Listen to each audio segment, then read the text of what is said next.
예, 신율의 뉴스 정면 승부 2부 시작하겠습니다. 원래 3부에서 보내드리는데 오늘은 3부, 4부에 좀 터서 가야 될 일이 있기 때문에 2부에서 중요한 뉴스들 정리해보는 정면 브리핑 전해드리도록 하겠습니다. 지금 김영민 아나운서 나와 있습니다.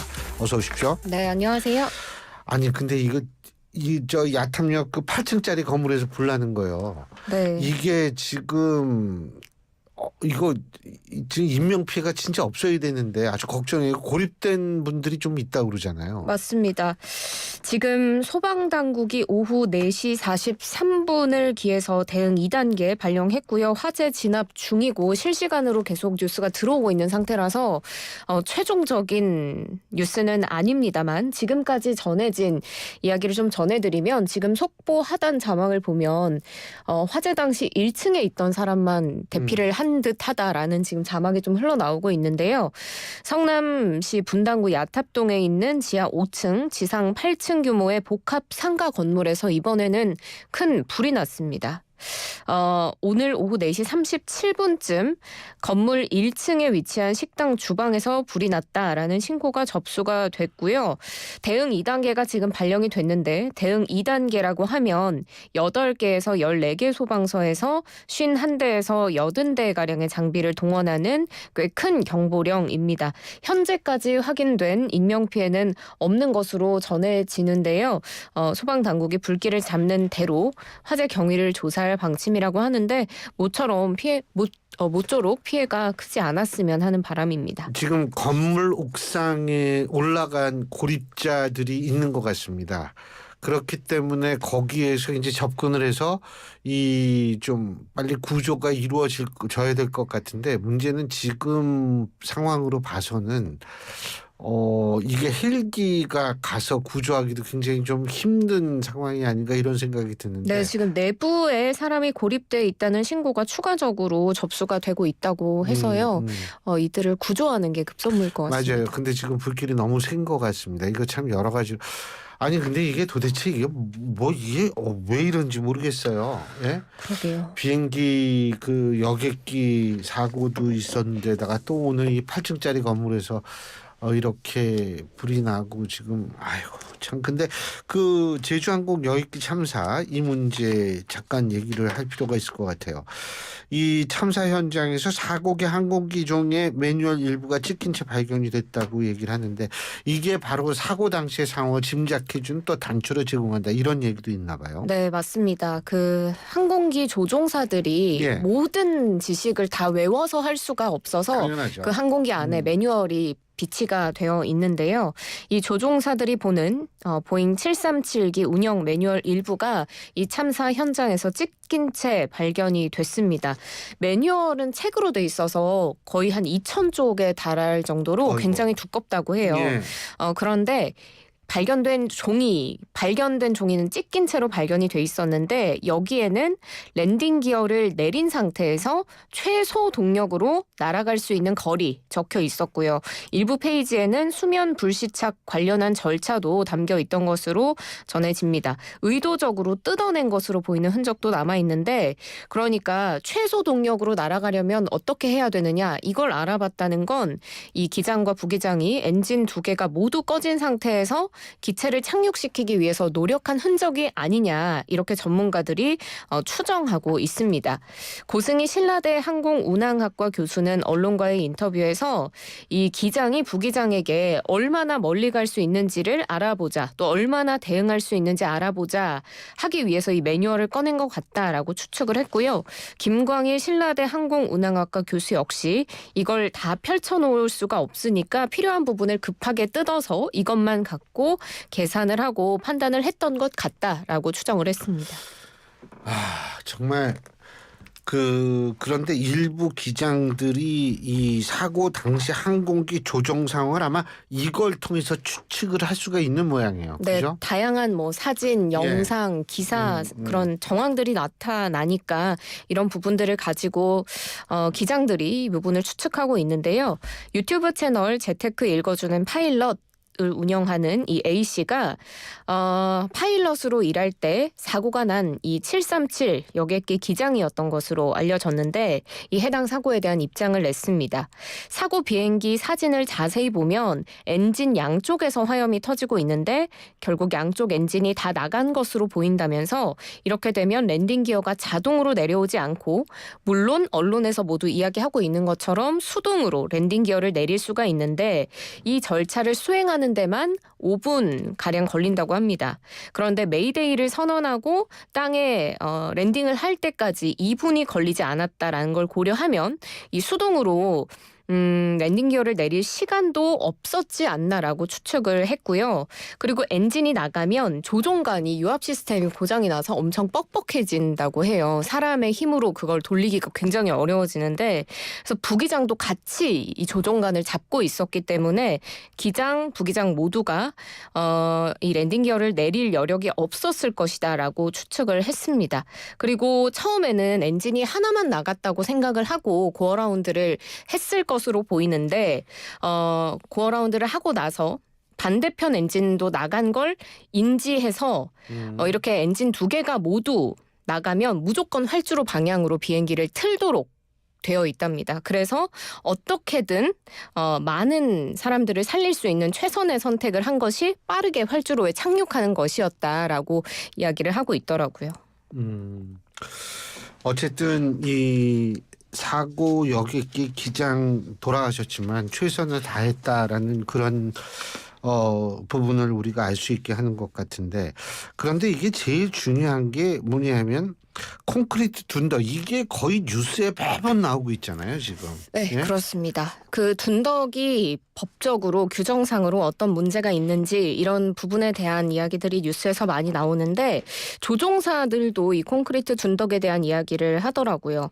한 현직 기장은 이 조종사의 입장에서 이야기를 하던데 시뮬레이터, 그러니까 가상으로 운전을 조종을 했을 때와 실비행에서 그런 급박한 상황을 마주하는 게 비교할 수 없을 정도로 공포와 두려움이 있었을 것이라면서 마지막 순간까지도 전방을 주시하고 있는 것처럼 보이는데 그 바로 앞에 빠르게 다가오는 그 장애물에도 불구하고 여태껏 해왔던 대로 끝까지 침착했던 것 같다.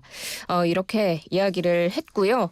그리고 이 벨리 랜딩이라고 하죠. 동체 착륙 이렇게 깔끔하게 비상 상황에서 잘하기 힘들다라면서 활주로에서 이탈하지 않고 끝까지 나갔다는 건 기장이 정말 최선을 다했다는 걸 보여준다라고 또 한 기장이 증언하기도 했습니다. 그래서 어떤 권보환 극동대 항공 안전관리학과 교수는 또 대한항공에서 30년간 수석 기장으로 일을 했었는데요. 이 교수님 역시도 기장이 너무 오히려 잘해서, 그러니까 활주로에 너무 정확하게 앞으로 딱 착륙해서 비껴나가지 않고 너무 착륙을 잘했기 때문에 오히려 그 콘크리트 둔덕을 만나서 사고가 났다라고 너무 안타까운 마음에 말끝을 흐리며 이런 언론과의 인터뷰를 하기도 했다고 합니다. 근데 이게 콘크리트 둔덕 문제요. 이게 왜 이렇게 설치가 됐는지에 대해서는 저는 좀 철저한 조사가 필요하지 않을까라는 생각이 드는 게, 이 국토교통부도 이게 뭐 이 아주 정확하고 명확하게 명쾌하게 얘기를 못 하고 있는 부분 같아요. 그러니까 이 부분을 좀 명확하게 했으면 좋겠다는 생각이 들어요. 예. 근데 그 지금 서울시청 앞에 조성된 합동 분향소 말입니다. 10일까지 연장 운영된다고 하는데, 그런데 유가족들은 국가 애도 기간 연장은 요청하지 않기로 했네요. 네, 그렇습니다. 국가 애도 기간 오는 4일까지로 지정이 되어 있는데요. 그러니까 내일까지인데 이 국가 애도 기간을 더 연장해달라는 요청은 하지 않기로 했습니다. 이 이유가 연말 연시에 지금 자영업자 비롯해서 국민들의 어려움이 큰 상황이라서 애도 기간을 늘리는 것이 염치가 없다. 이렇게 유가족들이 판단을 했다고 합니다. 그래서 지금 무안공항에 분향소가 마련이 돼 있는데 49제 동안만 이 분향소를 유지했다가 공항 내에서 또 어떤 자영업자 등 다양한 분들이 일을 하시잖아요. 그분들이 장사를 해야 되는 만큼 적절한 곳으로 분향소 위치를 옮기는 게 좋을 것 같다. 이렇게 판단을 했다고 합니다. 그런데 지금 서울에서 아마 저희 라디오 많이 들으실 테니까 서울시청 앞에 있는 합동 분향소 같은 경우에는 원래는 국가 애도기간까지 운영을 하기로 했는데 오는 10일 오후 10시까지로 연장 운영을 한다고 오늘 서울시가 밝혔습니다. 김영민 아나운서도 여기 시청 앞 분향소 가셨던 거예요? 네, 저는 시청 앞 분향소 다녀왔습니다. 그래요. 지금 다시 한번 속보가 들어오고 있는데요. 화재 건물은 지상 8층 지하 5층 규모의 건물이고요. 지금 진화 중이라고 하는데 40여 명은 구조가 됐고요. 50여 명은 자력 대피를 했다고 합니다. 그러니까 총 90여 명, 한 100분 정도 되는 분들은 지금 어쨌든 밖으로 나와 있는 상황인 것 같은데 문제는 지금 건물 안에 어느 정도의 사람들이 남아 있는지가 제일 문제고요. 그러니까요. 예. 그래서 지금 현재 큰 불길은 잡았다고 합니다.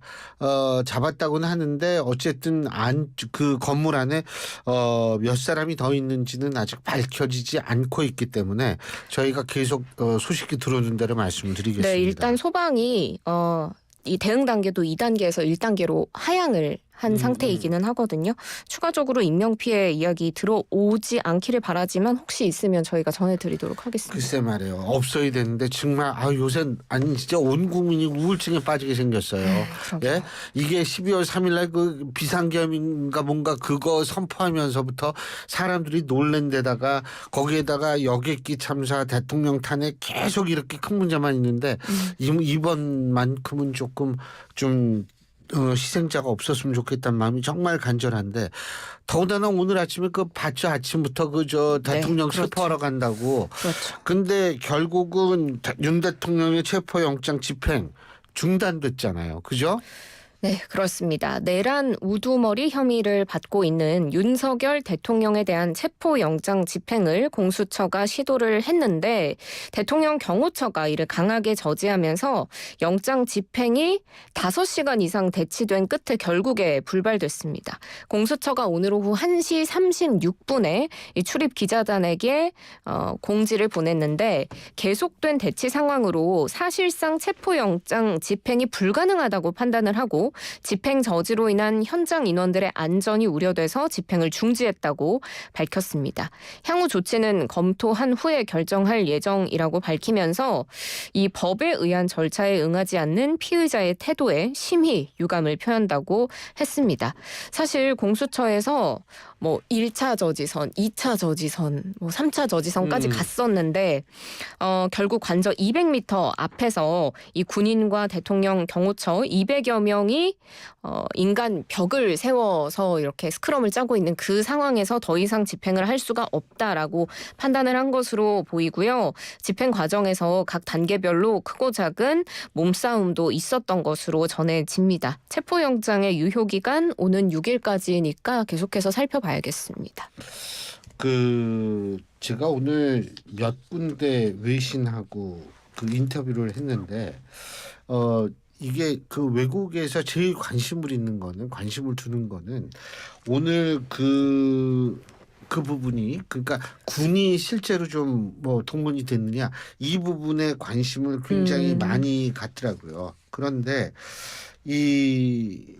그런 측면, 그러니까 하나는 독일이고 하나는 영국 쪽인데 그 외국에서 그렇게 관심을 갖는다는 사실 자체는 지금 워낙 군이 국회에 진입하는 게 전 세계로 다 중계가 됐잖아요. 그렇죠. 그런데다가 또 이 대통령 관저에 군이 뭐를 어떻게 했다라는 얘기가 들리니까 이게 또 좀 굉장히 좀 안 좋은 시선으로 바라보는 것 같은데 저도 그거 굉장히 기분은 안 좋아요. 이게 자꾸 군이 등장하는 거는 진짜 보기가 안 좋죠. 특히 이제 제 나이 먹은 분들, 제 나이 또래에 있는 분들은 군사 독재 시대 때 이 대학을 다녔던 사람들이기 때문에 특히 이제 좀 그런데 지금 그 공조수사본부가 체포영장 집행을 방해한 혐의로 대통령 경호처장을 입건을 했다고 그러네요.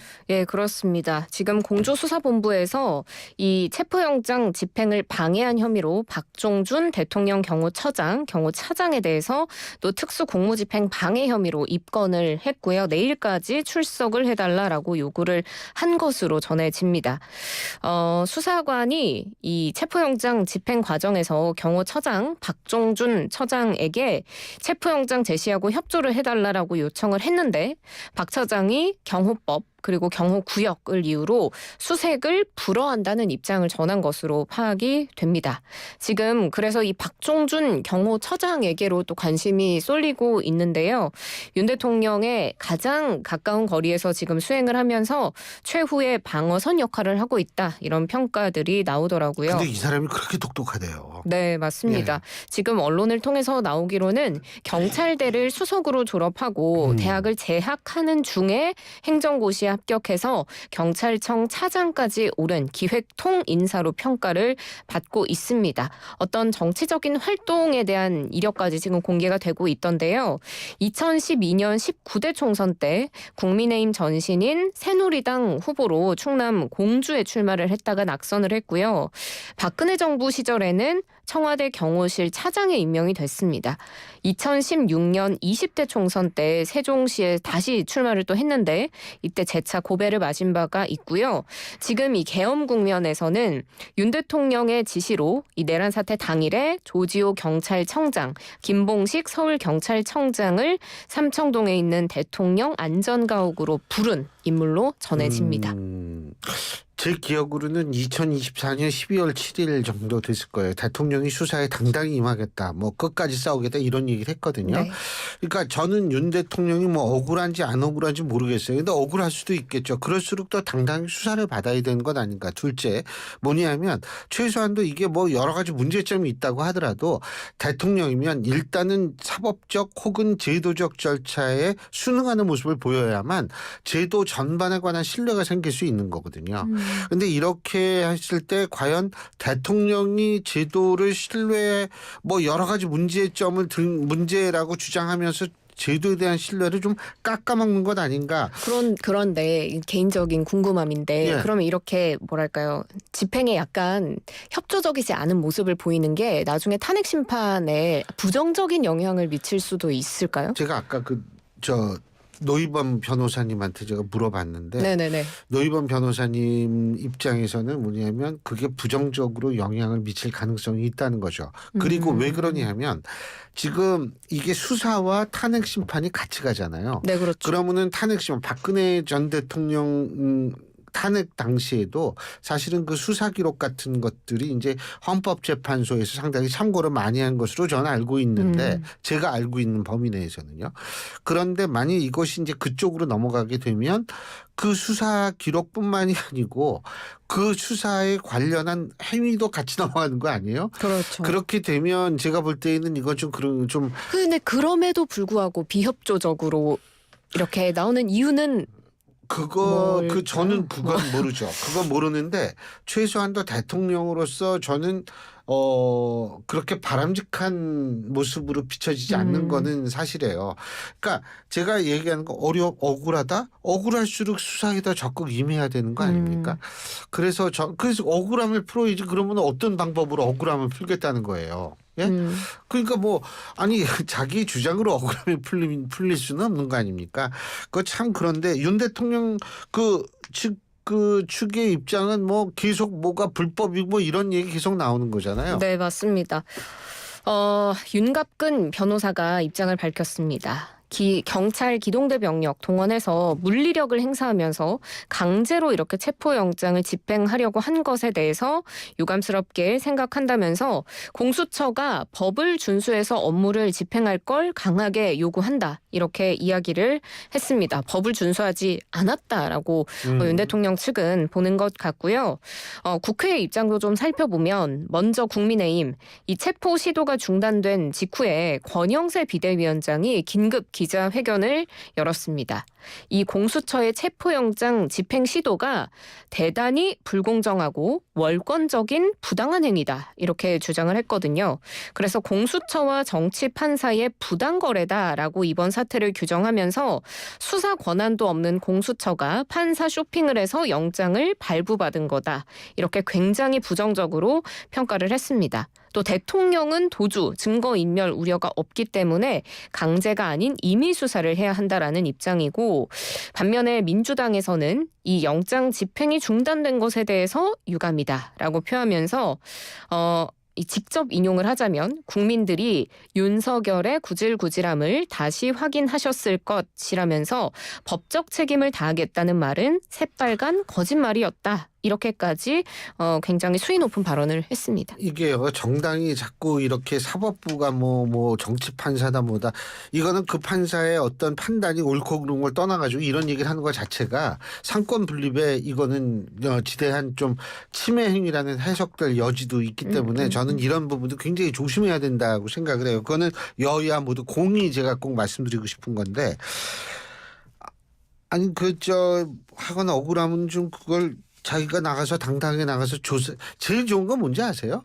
자진 출두하는 거예요. 네? 공조본에 자진 출두하는 겁니다. 그럼 문제 깨끗이 끝나요. 근데 이걸 가지고 모르겠어요. 근데 지금 또 하나 이게 한 게 이 윤 대통령 관저 일대에 3만 명이 집결했다는 거 아니에요. 이 동네 사시는 분들도 엄청나게 이게 피해를 보는 일인데. 네. 예? 찬성 집회, 반대 집회, 그리고 윤석열 대통령의 지지자, 유튜버 굉장히 많은 사람들이 아마 몰렸을 겁니다. 경찰 인력도 상당히 동원이 된 것으로 지금 전해지고 있는데 그래서 곳곳에서 충돌도 빚어졌는데 이 시간이 갈수록 그리고 체포영장 집행 과정에서 시간이 더해지면서 그 공수처 사람들이 더 위로 이제 올라갈수록 참가자들이 늘고 그 집회의 분위기도 더 격앙됐을 것 아닙니까? 그래서 인근 차로의 차량 통행이 통제되기도 했고 그리고 더 걱정되는 부분이 아이들의 안전이더라고요. 초등학교 있죠. 네, 거기 관저 진입로에 한남초가 있는데 그러니까 한남초 학생을 둔 학부모들이 굉장히 좀 불안하고 걱정을 했을 겁니다. 용산구청을 상대로 민원도 지금 제기한 것으로 전해지는데 한 학부모가 언론과 인터뷰한 내용을 보면 학교 안에 돌봄하는 학생 20명에서 30명 가량이 있는데 교문 바로 앞에서 시위를 할 수 있도록 경찰들이 그냥 보고만 있더라 이렇게 불안감을 호소하기도 했습니다. 당연히 불안하죠. 그리고 제가 이렇게 보면 상당히 이 비속어가 난무하는 그런 경우도 있는 것 같은데 그거 교육상 안 좋을 뿐만 아니라 그거 얼마나 불안하겠어요. 더군다나 그렇죠. 돌봄 이 학생도 이렇게 20-30명이 안에 있대는데 이거는 사실 좀 어떻게 금지시키든지 해야 돼요. 네, 맞습니다. 아니 이 시위하는 사람들도 이거는 인정해 줘야 되는 거 아니에요? 우리의 미래 어린 아이들인데 참. 근데 어쨌든 또 체포영장 집행을 반대하는 지지자들도 상당수 있다고 그러죠. 네, 그렇습니다.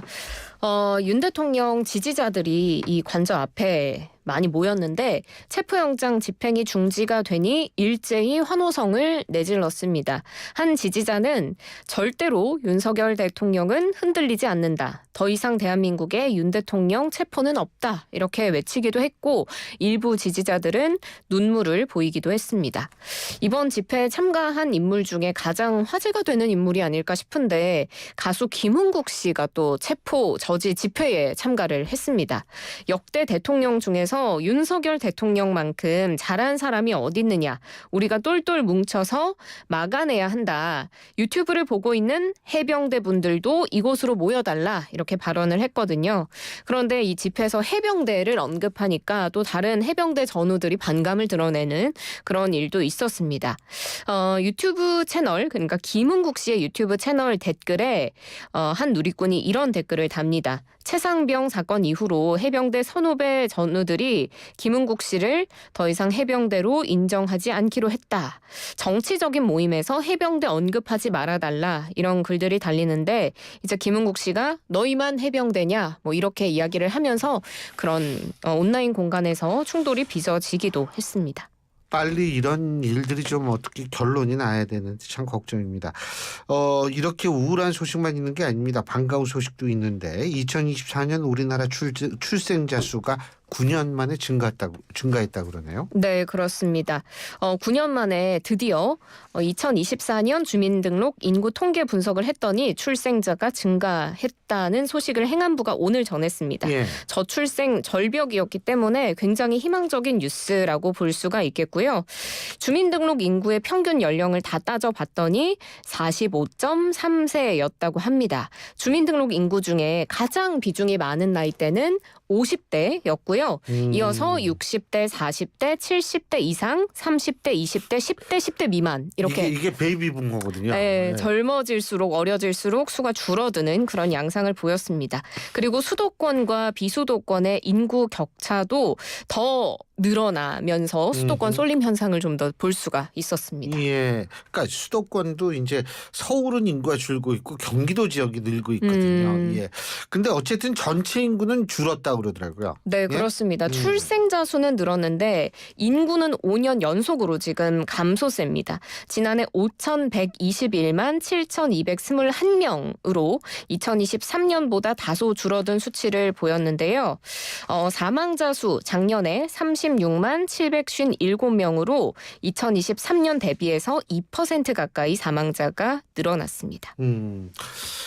아유, 어쨌든 이런 얘기는 좀 우리가 당연히 여러분한테 전해드리면 참 우리도 뭐 출생하는 아이들도 늘고 그래서 기분 좋은데 더 이상 좀 슬프고 우울하고 화나고 하는 뉴스는 좀 없어졌으면 좋겠습니다. 네, 현재까지 야탑동 상가 화재 인명 피해는 없다라는 속보 들어왔으니까요. 정말 다행입니다. 예, 김영민 아나운서 수고했어요. 고맙습니다. 고맙습니다. 예.